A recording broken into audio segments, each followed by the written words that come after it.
Sup witches, this is the Hermit, and today it's gonna be my summary about the World Divination Association Day that took place the last weekend of May online with a bunch of live classes on Facebook. So the first thing I learned from the World Divination Association Day that for me was very interesting is from Christiana Gaudet, who presented a 7-card spread, and the spread was placed on the table from right to left instead of the usual left to right placement of the spread. The thing that she said that really gave me a good advice about the readings is when you lay out a spread, you usually tend to think, okay, what's there, what's on the table? But if you ask yourself the question, what is lacking from the spread? So what element, what suit, what type of card, chord major, minor, which one is what's lacking in the spread? And I did a spread for my friend. I'm not gonna go over the placement positions in the spread because it's not my spread, it's Christiana's spread, and I don't have her consent to share the spread. But if you look at the spread that I did for my friend, well, there's a lack of the wands elements, and she's actually in a position where she feels stuck and she feels like she cannot move. She doesn't have anything to do, or she's kind of like in a situation where she's stuck and bored, which can be seen by the 4 of Cups. But in her spread, there's no wands at all, and wands are usually the energy that gets you moving, right? So from looking at your spread, when you put on a spread, any type of spread, for yourself or for others, ask yourself the question, what is lacking? And you will see what element is lacking, and this already will indicate something for you. If it's like the swords that are lacking, you will be like, oh well, maybe I need to gain more focus, maybe I need to think things clearly, or I need to plan my actions. But you will see from the element, the suit, or if you're missing some majors, you will see what's the pattern of your situation and what type of energy is lacking. So I really enjoyed her class. Another thing that I learned from her is the Sun card can actually sometimes represent in reading a narcissist, so somebody who likes attention, who likes to shine brightly, which was another meaning of the Sun card that I didn't think about it, that I didn't thought about it so far. Next thing that I like, I'm just gonna go rapidly for some of the summaries of this event. So I liked Ranish George's scrying class, where she was talking about how to use different objects, crystals, and how to see and divine using these objects.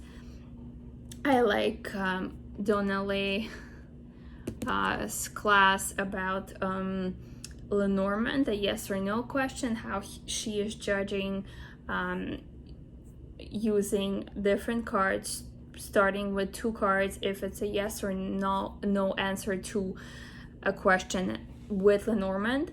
Another class that I liked was by, I'm gonna put her name on the screen, about the major arcanas in a love reading, and how her interpretations of the major arcanas in a love reading, which was very interesting and insightful, because often you see majors, like for me, I often saw the strength card, and I would be like, what the hell, like somebody's interested but somebody's like restraining themselves. And it was fun to see her interpretation of what it could mean in a love spread. Another class that I really enjoyed was by Ciro Marchetti, about how he created different decks and how he used his family members in different cards. For example, the Queen of Swords and the Mercatic Tarot is his daughter, the Temperance in the Tarot, is it Tarot Royale or the Legacy? I will put the name on the screen. The one that's mass market, the Temperance is his wife, and then Nine of Wands in another of his deck is his son. And it was interesting to see how he did the art, how he took pictures. Then his wife was doing the costumes, and they were putting everything together to create these cards. I definitely like his art.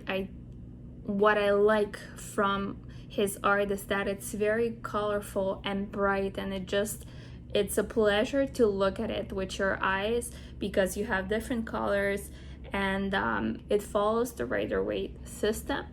And on top of that, it adds the addition of different textures and colors to the cards.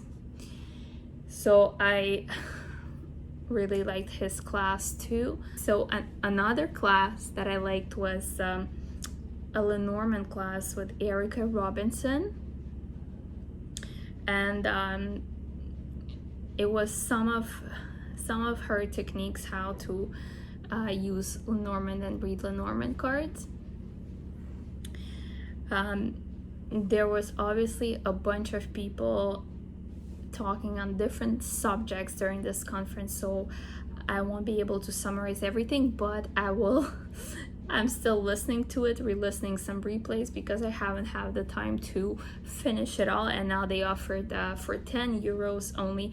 And actually this event, which was running 2 days almost non-stop, because some people were streaming from Europe and some people were streaming from Australia or the United States, so it was running non-stop. It was impossible to watch everything because I was sleeping like during the night, and they were still presenting, but it was only 35 euros for a lot of classes.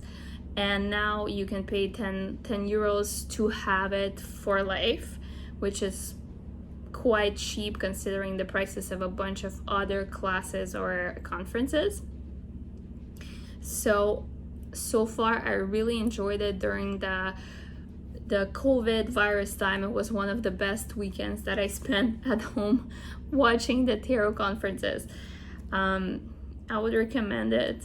If ever they do it again, I would definitely recommend it. And they have their website with some tarot classes at the World Divination Association. There's tarot, astrology, and Lenormand and Keeper, different type of classes. So you can definitely Google this out.